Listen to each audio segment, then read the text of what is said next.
Class 9 का chapter 1 संख्या पद्धति के बारे में अध्ययन करेंगे।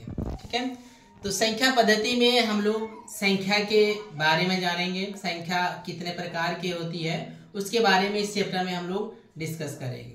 तो सबसे पहले इसमें संख्या का पहला प्रकार के बारे में प्राकृतिक संख्या। तो प्राकृतिक संख्या जिसको इंग्लिश में नेचुरल नंबर कहते हैं।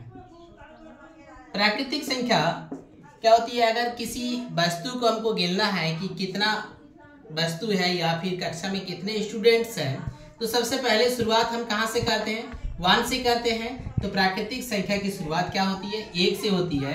2, 3, 4, 5, 6 इस तरह से ये आगे बढ़ता है अनंत तक। यानी कि वह संख्या जिसका उपयोग गिनती में उपयोग की जाती है उसे क्या कहते हैं?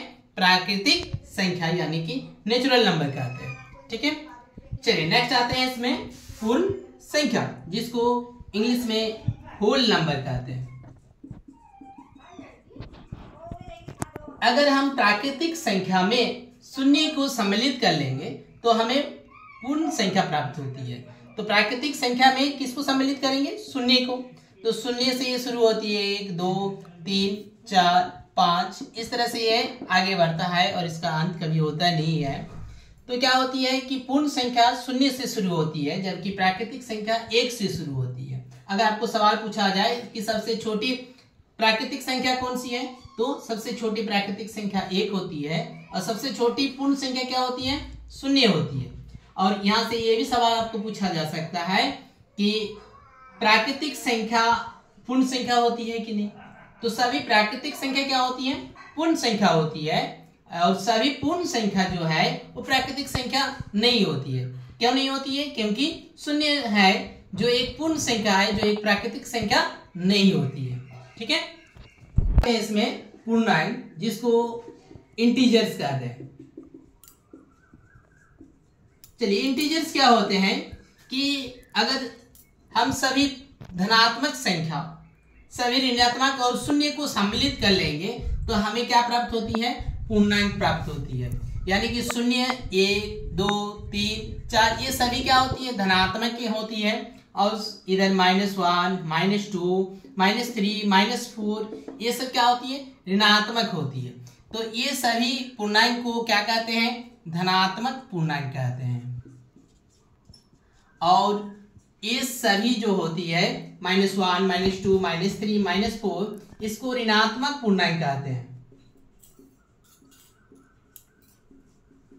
और शून्य जो होती है ये ना तो धनात्मक होती है और ना ही ऋणात्मक होती है।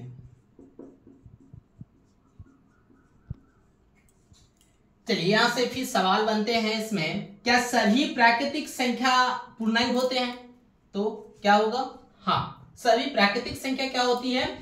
पूर्णांक होते हैं, क्योंकि प्राकृतिक संख्या के जितने समूह होते हैं पूर्णांक में पाए जाते हैं। सभी पूर्ण संख्या भी क्या होती है?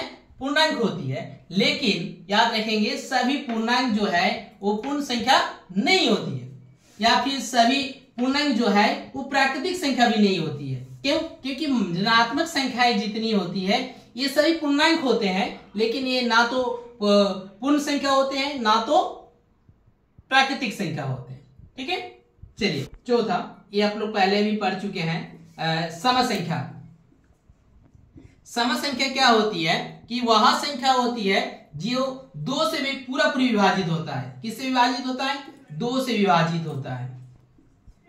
तो कौन कौन सी संख्याएं होती है जो 2 से भागा जाता है? तो 2 से भागा 2 जाता है, 4, 6, 8, 10 ये सब संख्याएं क्या होती है? सम संख्या होती है। ठीक है, चलिए नेक्स्ट आते हैं विषम संख्या। विषम संख्या क्या होती है कि वह संख्याएं होती है जो 2 से पूरी विभाजित नहीं होती है। 2 से क्या होती है? विभाजित नहीं होती है, विभाजित नहीं होती है। तो कौन कौन सी संख्याएं हैं जो 2 से विभाजित नहीं होती है? पहला हो गया 1, 3, 5, 7, 9 ये सब संख्याएं जो है ये 2 से विभाजित नहीं होती है और इस संख्या को क्या कहते हैं? विषम संख्या। सम संख्या को हिंदी में इंग्लिश में कहते हैं चलिए इवन नंबर, और ऑड नंबर विषम संख्या को क्या कहते हैं? Odd number. चलिए इसमें आ गया समझ में। सम संख्या क्या होती है? 2 से विभाजित होती है, जबकि विषम संख्याएं जो है वो 2 से विभाजित नहीं होती है। चलिए नेक्स्ट संख्या भाज्य संख्या,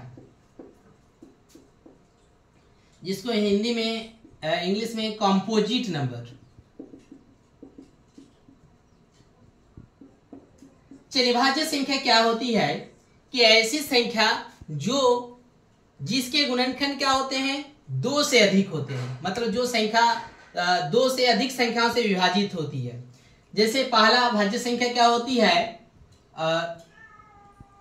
4, 6, 8, 9, 10 नहीं होगा, हाँ 10 होगा, 11 नहीं होगा, 12 होगा। ये सब संख्याएं जो है इसके गुणनखंड क्या होते हैं? 2 से अधिक होते हैं। जैसे 4 का गुणनखंड, 4 किससे किससे जाता है? 1 से जाता है, 2 से जाता है और 4 से जाता है। इसका गुणनखंड 2 से अधिक है, इसलिए ये संख्या क्या कहलाती है? भाज्य संख्या कहलाती है। तो भाज्य संख्या है वो क्या है? 4 है। सबसे छोटी भाज्य संख्या कितनी होती है? 4 होती है। ठीक है, चलिए नेक्स्ट आते हैं इसमें अभाज्य संख्या, जिसको प्राइम नंबर कहते हैं। अभाज्य संख्या क्या होती है? वह संख्या होती है जिसके गुणनखंड केवल 2 होते हैं, और वो 2 गुणनखंड क्या क्या होते हैं? एक तो 1 होता है और दूसरा क्या होती है? वो स्वयं होता है। इसे क्या कहते हैं? अभाज्य संख्या।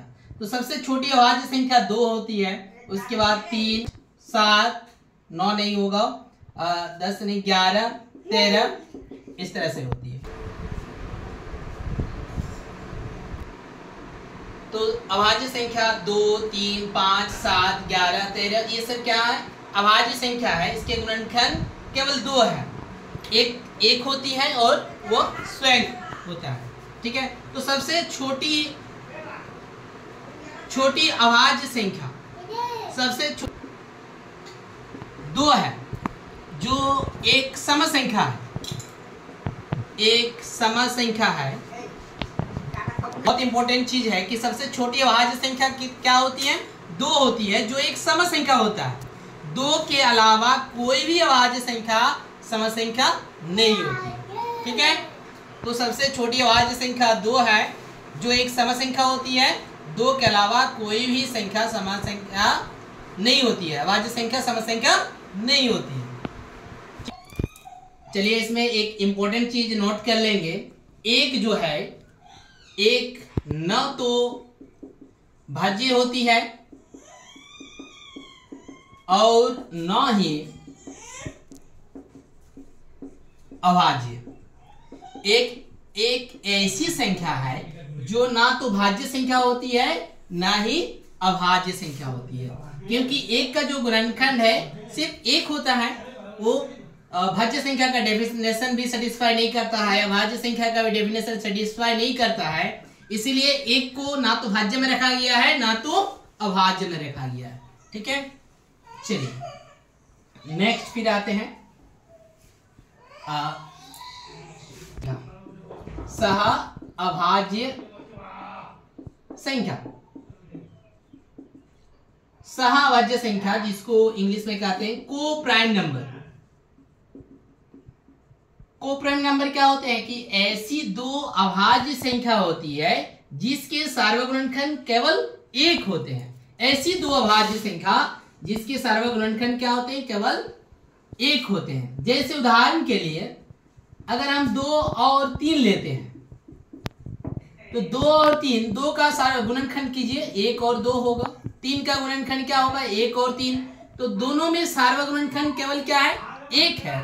इसलिए 2 और 3 क्या संख्या कहलाती है? सह अभाज्य संख्या, को प्राइम नंबर, जो 2 और 3 को सिर्फ 1 ही विभाजित करेगा, 1 के अलावा और कोई भी संख्या से भागा नहीं जाएगा। तो ऐसी संख्या को सह। चलिए और एक दूसरा उदाहरण आप लोग बताइए। चलिए जैसे चलिए 11 और 13, चलिए बहुत अच्छा, ये भी क्या है? सहअभाज्य संख्या है। इसके सार्वगुणनखंड केवल 1 होते हैं। ठीक है, चलिए फिर नेक्स्ट हम लोग आते हैं इसमें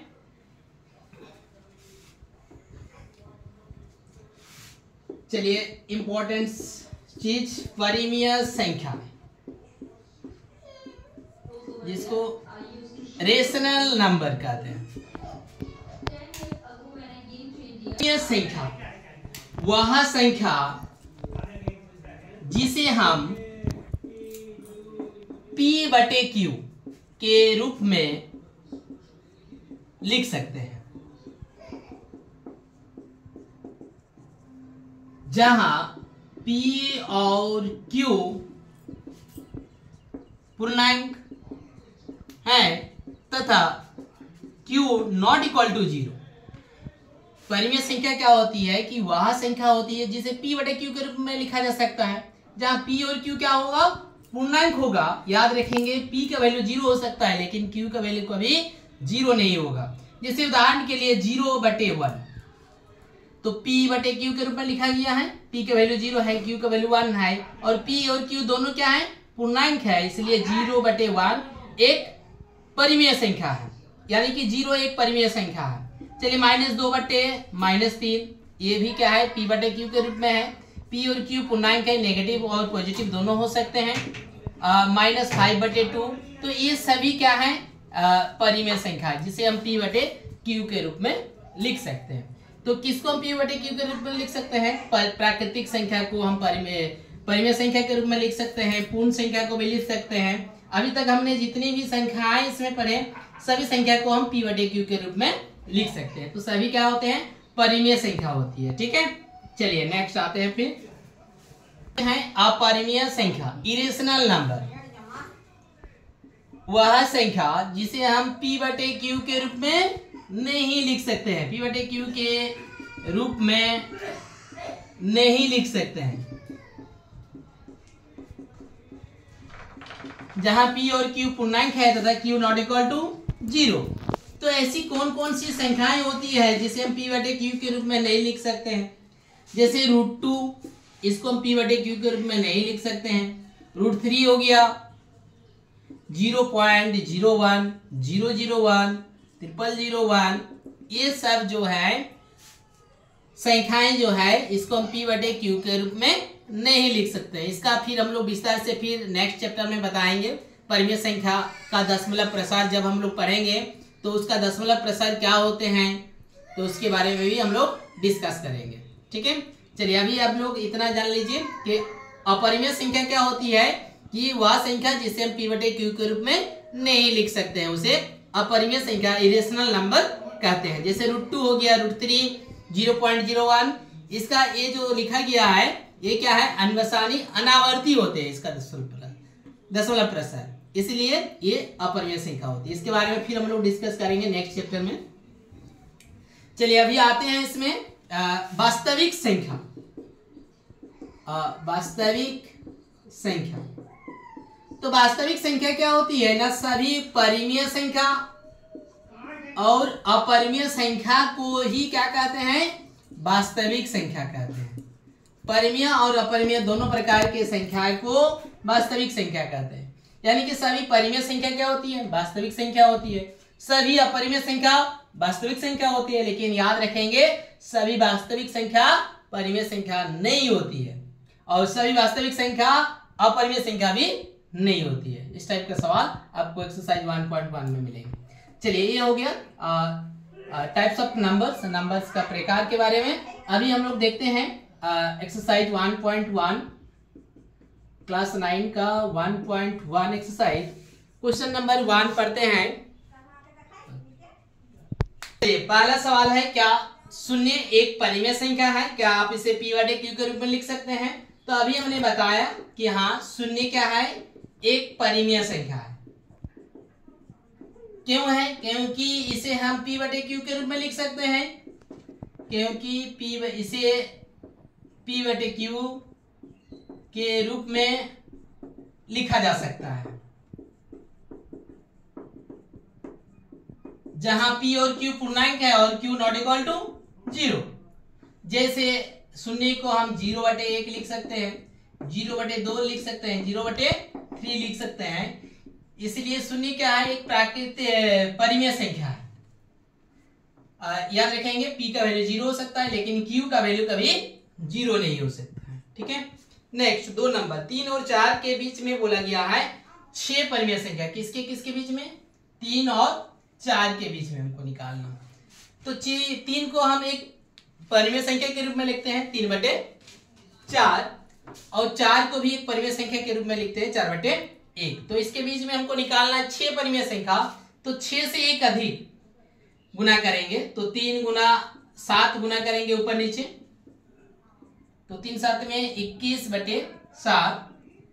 चलिए इसमें भी 7 ऊपर नीचे गुना करते हैं 28/7। तो इसके बीच में हम 6 परिमेय संख्या लिख सकते हैं। 3 और 4 के बीच 6 परिमेय संख्या। 21/7 के बाद हो जाएगा 22/7, 23/7, 24/7, 25/7, 26/7, 27/7। ये हो गया।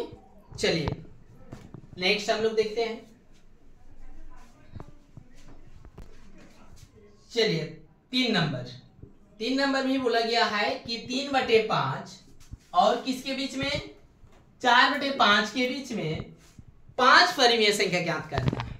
तो 3/5 और 4/5 के बीच में हमको 5 परिमेय संख्या, तो 5 से एक ज्यादा गुना करेंगे 6 ऊपर नीचे, 5 गुना 6, 3 6 में 18/5 6 में 30।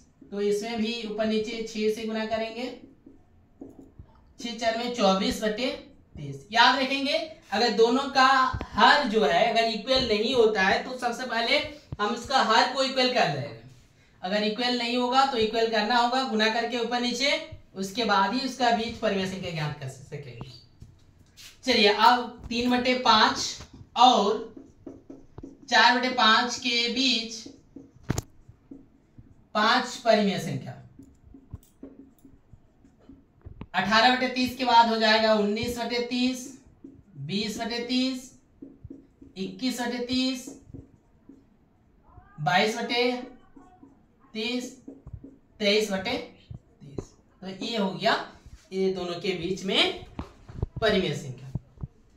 ठीक है, चलिए नेक्स्ट इसमें 4 नंबर का कुछ सवाल इसमें बोला गया है, आपको सही या गलत बताना है। 1 नंबर, प्रत्येक प्राकृतिक संख्या एक पूर्ण संख्या होती है। तो ये सत्य होगा या असत्य? सत्य होगा, क्योंकि सभी प्राकृतिक संख्या के संग्रह पूर्ण संख्या पाए जाते हैं। क्योंकि प्राकृतिक संख्या के संग्रह पूर्ण संख्या में पाई जाती है।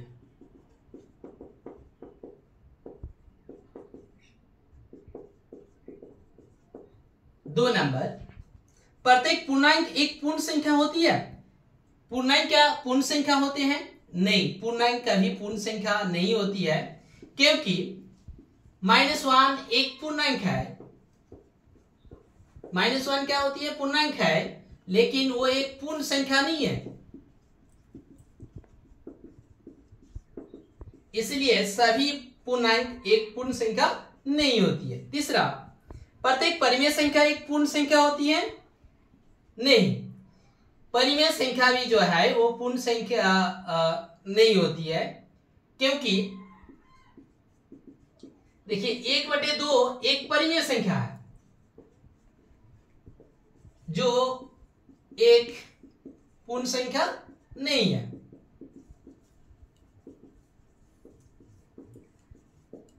चलिए बच्चों, आज एक्सरसाइज 1.1 आप लोगों को समझ में आ गया होगा।